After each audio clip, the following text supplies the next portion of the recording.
भागवत गीता के तीसरे अध्याय में कर्म योग बहुत ही महत्वपूर्ण है। इसमें श्री कृष्ण अर्जुन को समझाते हैं कि जीवन में कर्म से भागना समाधान नहीं है, बल्कि सही भावना से अपना कर्तव्य निभाना ही कर्म योग है। तीसरा अध्याय कर्म योग। तीसरे अध्याय में 43 श्लोक हैं। अर्जुन के मन में एक प्रश्न है, अगर ज्ञान प्राप्त करना है तो कर्म से श्रेष्ठ है, तो फिर मुझे युद्ध जैसे कर्म में क्यों लगाया जा रहा है।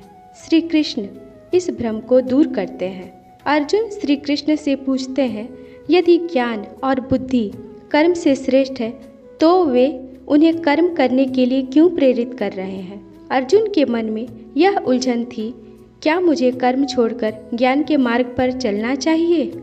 श्री कृष्ण बताते हैं, केवल कर्म छोड़ देने से मनुष्य कर्मों से मुक्त नहीं हो जाता। दूसरा श्लोक, कर्म करना आवश्यक है।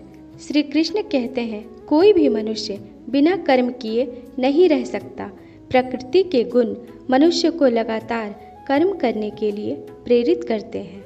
इसीलिए केवल बाहर से कर्म छोड़ देना पर्याप्त नहीं है।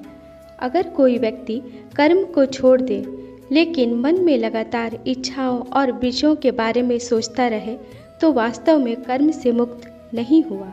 तीसरा श्लोक, निष्काम कर्म का महत्व। श्री कृष्ण निष्काम कर्म का मार्ग बताते हैं।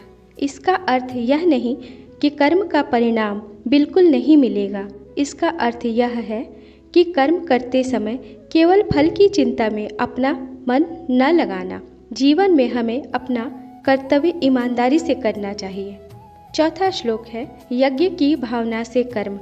श्री कृष्ण बताते हैं, मनुष्य को अपने कर्म केवल अपने स्वार्थ के लिए नहीं करना चाहिए।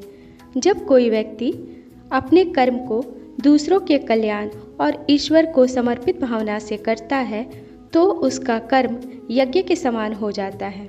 अर्थात मैं जो कह रहा हूँ उसमें केवल मेरा स्वार्थ नहीं बल्कि दूसरों का हित भी जुड़ा हुआ है। पांचवा श्लोक है, श्रेष्ठ व्यक्ति जैसा करता है लोग वैसा ही करते हैं।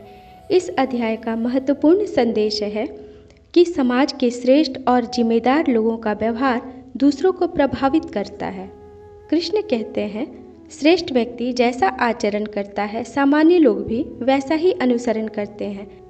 इसीलिए जो व्यक्ति दूसरों के लिए उदाहरण बन सकते हैं उसे अपने कर्तव्य से पीछे नहीं हटना चाहिए। छठवें श्लोक में श्री कृष्ण स्वयं को भी कर्म बताते हैं। श्री कृष्ण अर्जुन को एक बहुत गहरी बात बताते हैं। वो कहते हैं कि मुझे 3 लोकों में कुछ प्राप्त करना बाकी नहीं है, फिर भी मैं कर्म करता हूँ। क्यों? क्योंकि यदि श्रेष्ठ लोग कर्म करना छोड़ दें तो सामान्य लोग भी कर्म करना छोड़ सकते हैं और समाज की व्यवस्था बिगड़ सकती है। इसीलिए कर्तव्य केवल अपनी ज़रूरत नहीं बल्कि समाज के हित के लिए भी किया जाता है।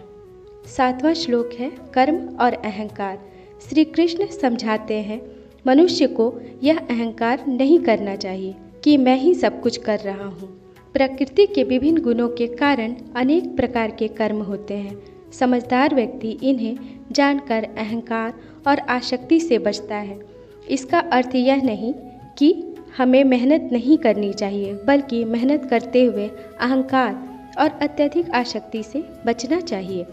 8वां श्लोक है, दूसरों के कर्म को देखकर अपना कर्तव्य न छोड़ें।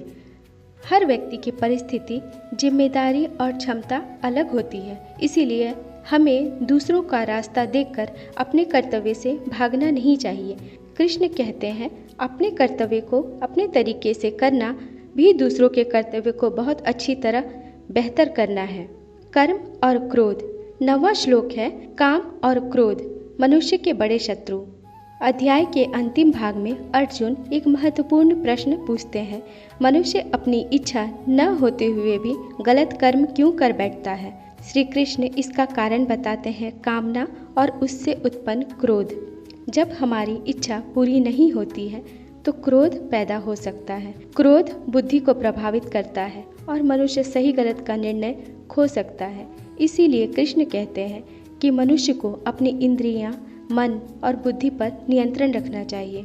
तीसरे अध्याय का सबसे बड़ा संदेश, भगवान कृष्ण अर्जुन को यह नहीं कहते कि कर्म छोड़ो, वो कहते हैं कर्म करो, लेकिन कर्म के फल के प्रति अत्यधिक आसक्त मत रहो।